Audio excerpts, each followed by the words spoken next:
Meu nome é Cristiano, sou autista com diagnóstico tardio. Dessa vez eu não vou falar de discursando, mas eu vou ler um texto que eu mesmo fiz, que eu postei em outras mídias, e vou comentando ele.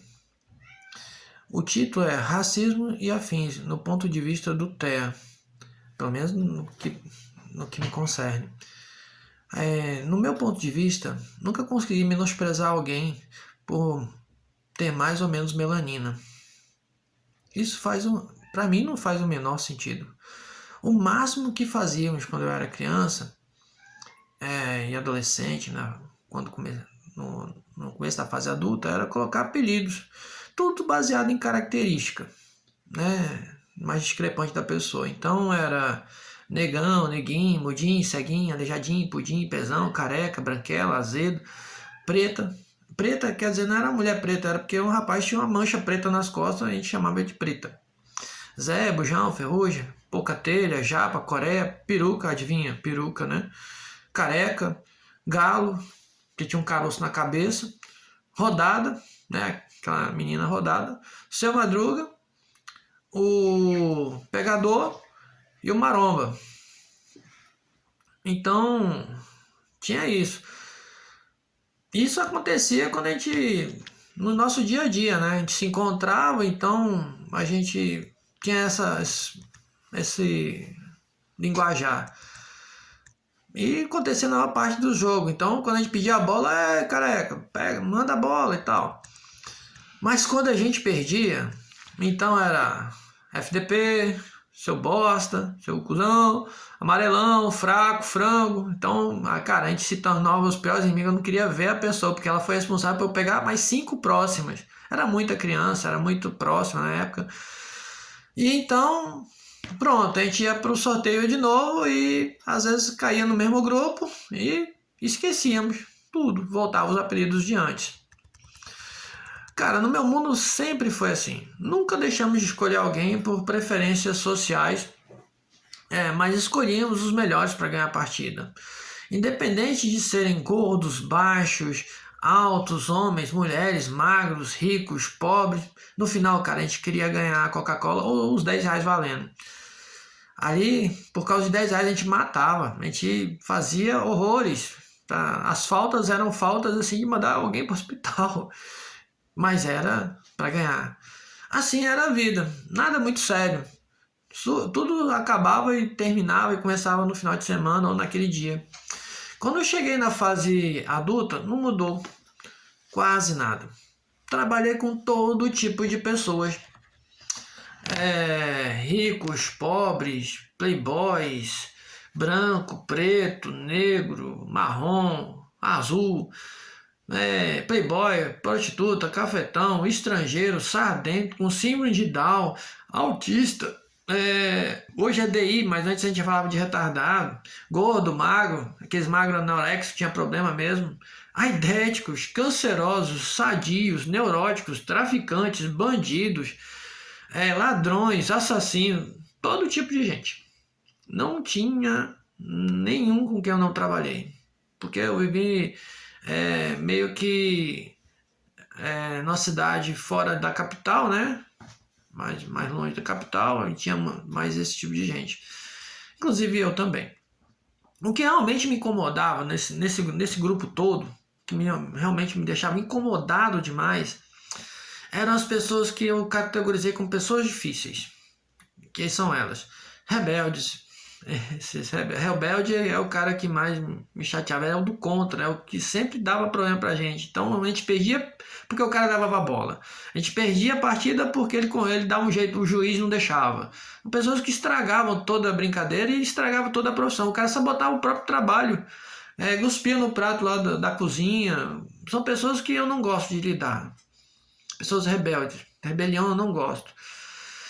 Pessoas difíceis que eu categorizo estelionatário. Estelionatário é aquele que compra e não paga, que você não pode confiar. É a pessoa que me tira a segurança de tudo, né? Um cara que quer tirar as coisas de você. Sociopata. Sociopata é difícil, ele entra na nossa vida e acaba com as nossas amizades e destrói tudo. Psicopata é aquele cara que não tem como tratar esse psicopata. É difícil de tratar com psicopata. Ele não sente nada, ele não tem punição, ele faz as coisas e acaba com a gente do mesmo jeito. Outro cara que é muito difícil é o interesseiro. Ele só entra na tua vida para te bajular, para te conseguir alguma coisa. Não muito diferente do estelionatário nem sociopata. E o narcisista, que ele tem todo um jeito de entrar na sua vida, se aproveitar e você ser apenas uma pessoa na prateleira dele. São pessoas difíceis de lidar. O borderline também é difícil, mas não é como esses aí. É só o temperamento que é difícil. Tive muitas dificuldades com esse tipo de pessoas. Confesso, cara, eu sofri muito. Demorei para identificar. E depois de muita terapia, muito aconselhamento com a minha esposa, com meus amigos, eu consegui com muito custo ter uma ideia e comecei a aprender a identificá-lo. Mas aí o prejuízo já era muito grande de toda a minha vida. Essas pessoas me deram muito prejuízo. Cara, eu de verdade, eu não consigo diferenciar a qualidade de uma pessoa pelo aspecto físico. Então, por exemplo, para mim uma pessoa mal encarada, bem encarada, eu tenho mais do cara que sorri do que o cara mal encarado. Então, se ela é preta, por exemplo, para mim um cara preto é apenas uma pessoa que tem mais melanina do que eu. Na verdade, eu que sou o deficiente no final das contas, que tem menos melanina, né? Assim, eu gostaria de ter mais melanina, eu me queimo muito no sol. Apesar de a estrutura óssea ser diferente também por causa disso, mas eu preferia ser um pouquinho mais pretinho do que esse branquelo azedo que sou. O estrangeiro, cara, outro cara que eu não consigo diferenciar porque que alguém não gosta de estrangeiro. O cara sai do país dele, já é diferente do que sai do país, o cara já é diferenciado. Vem pro nosso país, trabalha 24 horas um dia, no outro dia nem dorme, vai trabalhando 24 horas. O cara fica rico, eu vou ficar com inveja. Eu tenho que copiar o cara, né? A gente tá muito descansado. Cara, o gordo também. Eu não consigo ver porque que alguém discrimina o gordo. Ele é feio, ou é bonito, tanto faz. Isso não é o meu problema para eu lidar com uma pessoa gorda. O cara às vezes comeu demais ou tem algum problema endócrino, hormonal, sei lá. O cara, síndrome de Down, porra, cromossomo, como é que eu vou? Eu tenho primas que é assim, mal gracinha, né? Tem por que diferenciar uma pessoa por causa disso. Eu não vou botar ele para fazer um planejamento da NASA, mas o cara limpar o chão ali, limpar o banheiro, fazer a comida igual todo mundo. Vai ter que ralar igual todo mundo, não tem esse negócio não. Autista também, levantou, limpa tudo, tem esse negócio de ficar batendo cabeça não. Bateu cabeça, castigo. Gays, prostitutas, problema sexual é problema da pessoa, não entendo esse negócio, cara. Só não fica perto da minha mulher, então. Não tenho problema com esse tipo de gente, não. O meu problema mesmo é que as pessoas acham que a gente não classifica as pessoas. Claro que classifica as pessoas. Mas eu faço com base no grau de periculosidade para minha vida. Né? Eu tenho meu próprio graduação de periculosidade para comigo. Então, como já disse, sociopata, narcisista, borderline e aproveitadora são os mais perigosos para mim. Eu evito ao máximo, sempre atento aos primeiros sinais. Hoje é assim. Tenho medo eu também tenho medo de assassinos e violentos. Cara, realmente eu tenho medo desse pessoal. Não por causa da pessoa em si, mas porque ela pode provocar na minha vida. Então, eu não tenho medo do assassino e tal. É claro que eu tenho, o cara pode me matar, mas eu não classifico essa pessoa muito perigosa para mim como o narcisista e o borderline, que esse realmente desgraça a vida de qualquer um. O assassino cara, eu conheci bastante na minha vida. Eu tenho mais problema com a forma que ele vive. A maioria que eu conheci, desse pessoal, que eu conheci bastante, não me fez mal algum. Todos, melhor, todos não me fez nenhum mal. Na verdade, alguns até ajudaram a vigiar a minha casa lá com a minha mãe e tudo, né? Mas eu sempre mantive distância para preservar a minha vida e o pessoal que tá comigo. Então é uma questão assim lógica, né?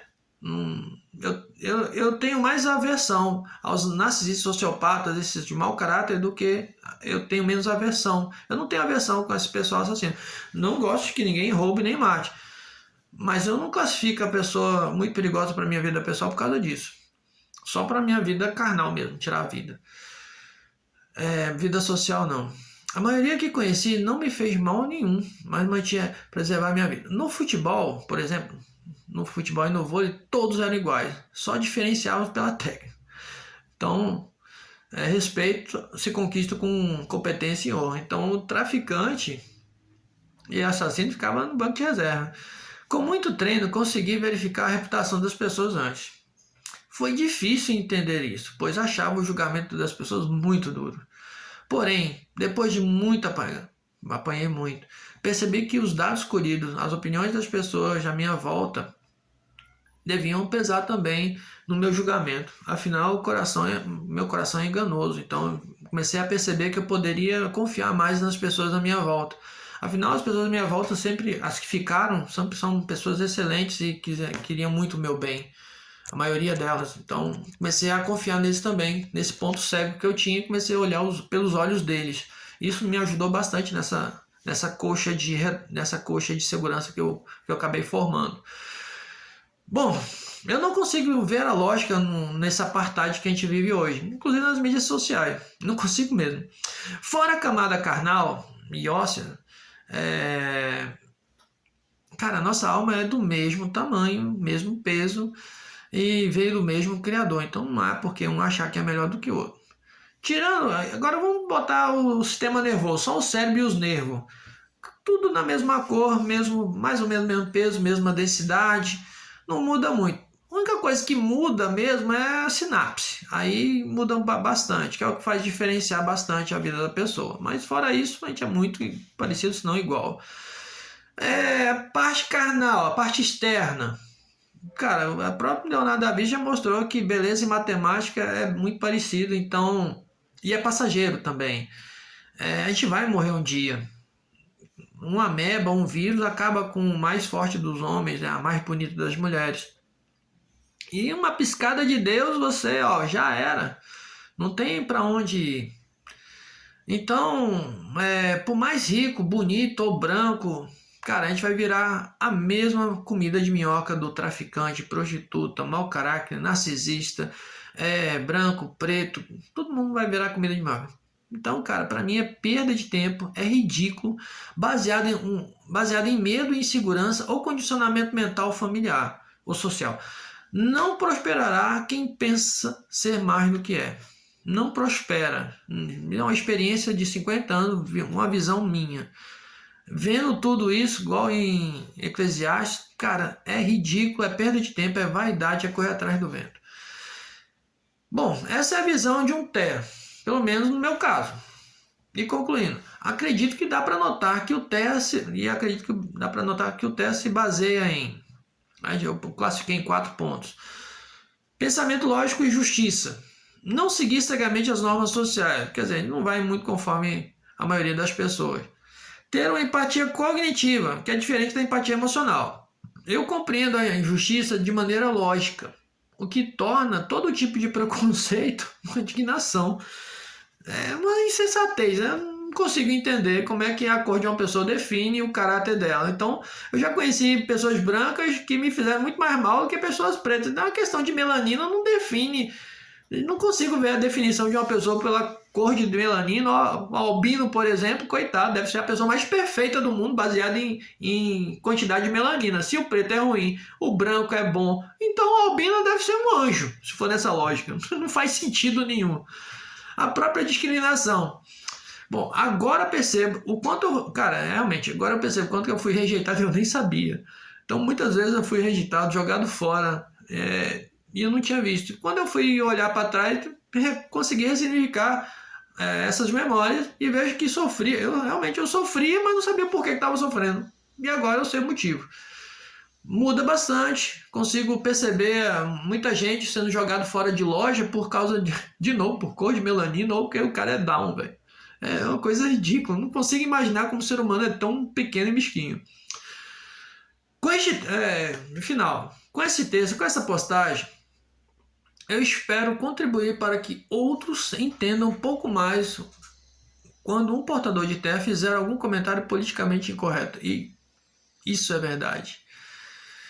Por favor, compreenda, quando a gente vir com a palavra, não quer dizer que você vai aceitar tudo das pessoas, mas, poxa, tenta entender, peça explicação, aprofunde-se no real motivo que a pessoa às vezes, ele está 5 passos na frente da comunicação. Então, Quando você está falando A, B, ele está lá no E, F. Então parece que a comunicação se quebrou, não, porque ele já viu as soluções. Ele pensa que você vai falar e já dá a resposta no pensamento dele, dentro da minha cabeça. Quando eu começo a conversar, eu vejo que a pessoa está falando besteira, eu já vou lá no ponto E. Eu corto toda a comunicação, porque eu já fiz toda a comunicação dentro aqui. Já briguei com você dentro da minha cabeça e já estou lá no final. E quando eu dou a resposta, você fica sem saber o que vai fazer, porque eu já pulei todas as etapas. Então a gente não segue a etapa da comunicação.